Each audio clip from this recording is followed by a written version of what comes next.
तर हा आहे कथेचा पार्ट 9वा. सायलीचं आयुष्य आता पूर्णपणे बदललं असं कुणालाही एकदम दिसत नव्हतं.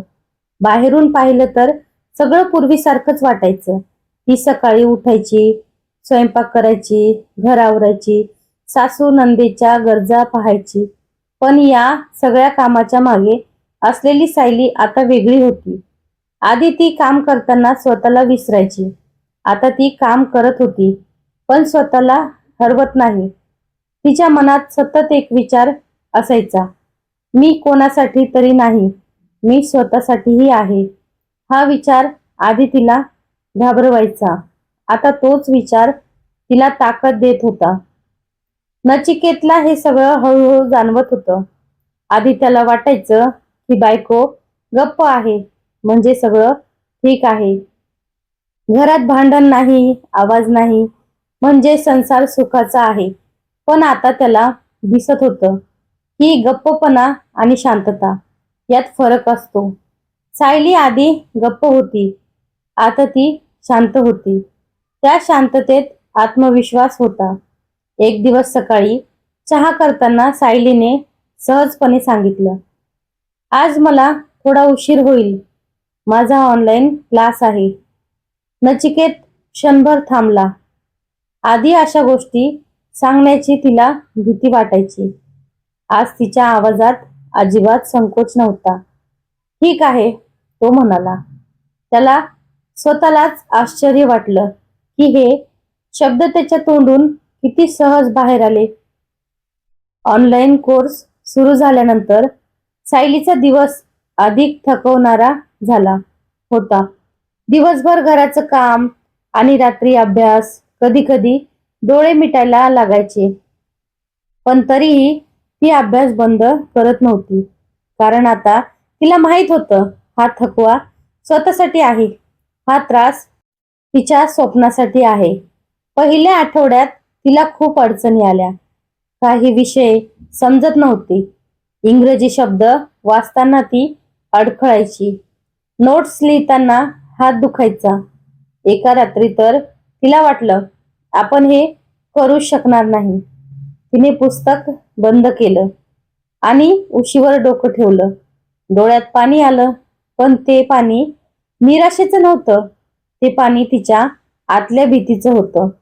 तिने स्वतःशीच बोलायला सुरुवात केली, तू एवढं सगळं सहन केलंस, मग हे शिक्षण तुला कसं जमणार नाही? त्या क्षणी तिला स्वतःचीच लाज वाटली. तिने पुन्हा पुस्तक उघडलं. आईचा फोन दर 2-3 दिवसांनी यायचा. आधी त्या फोनवर सायली फक्त हो, नाही, ठीक आहे एवढंच बोलायची. आता मात्र ती बोलायची. आपल्या दिवसाबद्दल सांगायची, अभ्यासाबद्दल सांगायची. आई शांतपणे ऐकायची. कधी कधी फक्त एवढंच म्हणायची, मला तुझा अभिमान आहे. हे शब्द सायलीसाठी खूप मोठे होते. घरात वातावरण अजूनही पूर्णपणे बदललेलं नव्हतं. सासू अधूनमधून टोमणे मारायची, आता अभ्यास वगैरे करून काय होणार आहे?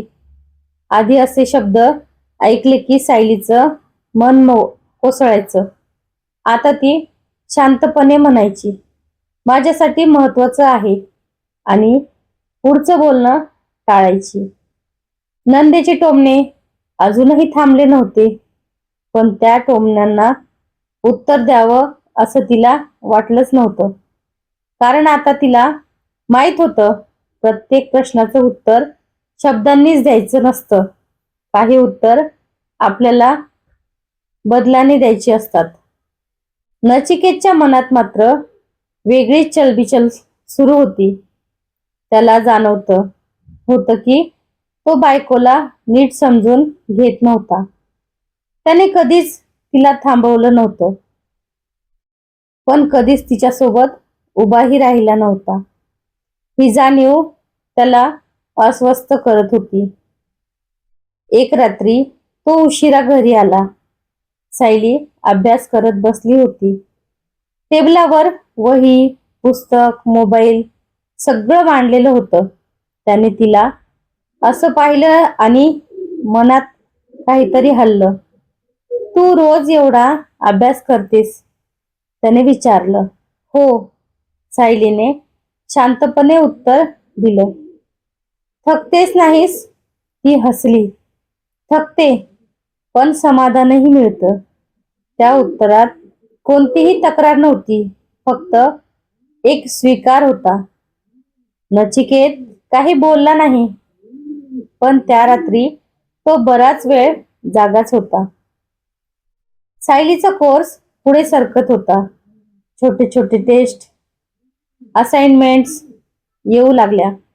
पहिल्या टेस्टमध्ये तिला फार चांगले मार्क्स मिळाले नाहीत, पण तरीही तिने हार मानली नाही. तिला आता मार्क्सपेक्षा शिक्षण महत्वाचं वाटत होतं. एक दिवस तिला ईमेल आला. तिचं असाइनमेंट चांगलं झालं होतं. प्रशिक्षकाने कौतुक केलं होतं. ते वाचून तिचे डोळे पाणावले. इतक्या दिवसांनी कुणीतरी तिला तिच्या कामासाठी ओळख दिली होती. त्या दिवशी तिने स्वतःसाठी थोडा वेळ काढला.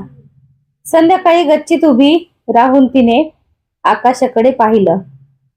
आकाश तेच होतं, पण तिला ते वेगळं वाटत होतं. कारण आता तिच्या आतही एक आकाश उघडत होतं. तिला आठवलं, लग्नाआधी ती किती स्वप्न पाहायची.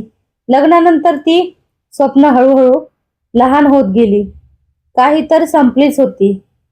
आज मात्र तिला वाटलं स्वप्न संपत नाहीत, ती फक्त झोपतात आणि योग्य वेळ पुन्हा जागी होतात. नचिकेत हळूहळू बदलत होता.